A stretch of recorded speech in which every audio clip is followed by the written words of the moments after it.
Dan negara kita ini, baik yang ada di istana maupun yang ada di DPR, mengabdi kepada oligarki. Karena itu kecerdasan saudara-saudara, kecerdasan Bung Rocky, kecerdasan semua tidak mampu merubah, menggoyang peraturan-peraturan sehingga lebih masuk akal. Hanya ada satu, kekuatan massa aksi yang terorganisirlah yang mampu merobohkan sendi-sendi daripada negara korporatokrasi. Gerakan rakyat yang akan mampu merobohkan itu semua. Bukan berarti menjatuh-jatuhkan presiden, bukan, merobohkan kebijakan-kebijakan yang menindas rakyat itu.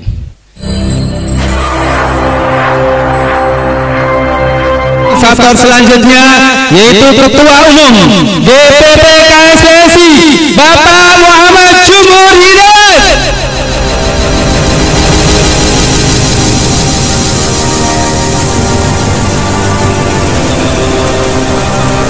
Assalamualaikum warahmatullahi wabarakatuh. Suaranya kurang. Udah.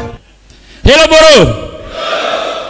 Jadi tadi saya memperhatikan ada ucapan bahwa kita berdemonstrasi berkali-kali tapi tetap nggak berhasil. Itu ucapan yang bagus tapi punya nuansa pesimisme. Saya ingin jelaskan kepada saudara-saudara, ini para pimpinan buruh yang ada di pabrik. Kemarin ada peraturan JHT hanya bisa diambil usia 56 tahun. Jadi kalau saudara-saudara di PHK umur 40 nunggu 16 tahun. Di PHK umur 45 nunggu 11 tahun baru bisa diambil, mungkin udah mati duluan. Tapi dari berbagai penjuru kota di Republik ini berdemonstrasi, termasuk mengepung Kementerian Kerja. Akhirnya JHT itu dicabut dan itu menguntungkan bagi 58 juta buruh Indonesia. Gara-gara kalian, hormati diri kalian. Karena kalian kemarin PP 36 naik seluruh Indonesia rata-rata 1,03% upah dengan menggunakan Omnibus Law. Bahkan ada yang tidak naik, Jakarta naik 0,8, ada yang 0,5, ada yang 1, sekian, rata-rata 1,03%. Gara-gara Omnibus Law bergerak di mana-mana saudara-saudara soal upah. Akhirnya keluar Peraturan Menteri 18 2022 yang isinya adalah kira-kira nih mengabaikan peraturan pemerintah berdasarkan Omnibus Law, membuat kebijakan sendiri dan upah bisa naik hingga maksimum 10%. Ada yang 9%, 8%. Itu karena saudara-saudara semua bergerak dan itu diakui oleh Kementerian Tenagakerja. Kita melakukan diskresi atau kebijakan ini akibat gerakan massa aksi di mana-mana, termasuk tentunya saudara sekalian. Hormati diri kalian bahwa kalian berhasil memperjuangkan itu. Jadi tidak benar kalau gerakan buruh tidak menghasilkan apa-apa. Omnibus Law dinyatakan inkonstitusional. Itu karena kita bergerak di mana-mana. Tapi dasar istana dengan segala genderuwo di dalamnya, ya, kemudian juga DPR dengan segala genderuwo di dalamnya, maka begitu dinyatakan inkonstitusional harusnya diperbaiki, malah dibikin perpu. Jadi kita ini ngelawan istana dengan segala isinya para genderuwo itu, dan juga di DPR. Tapi kalau peraturan menteri cukup 5.000, 10.000 orang. Tapi kalau melawan istana dan DPR bersamaan dengan beserta jin dan genderuwo di dalamnya, maka tidak cukup 10.000, tidak cukup sekali. Dan saya katakan saudara-saudara belum pernah aksi sampai dengan 1 juta orang bersama-sama di Jakarta, belum pernah.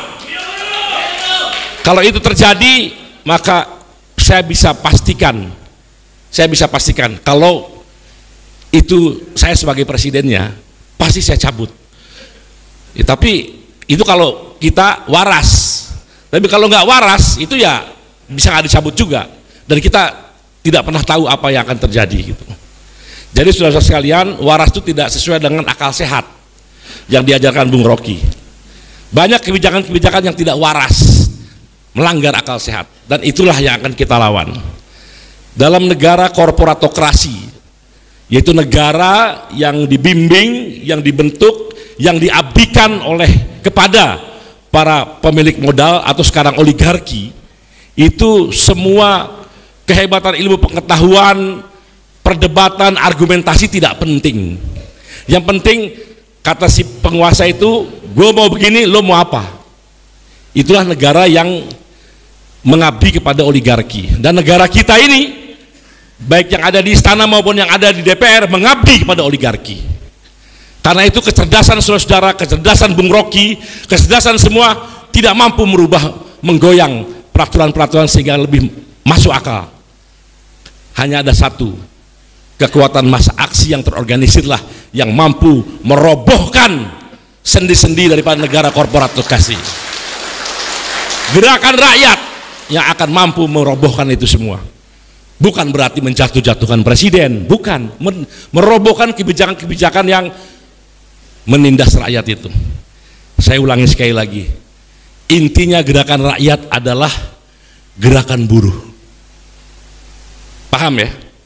Intinya gerakan, karena buruh, kata Pak Rudi, adalah kelas atau pemimpin pembebasan.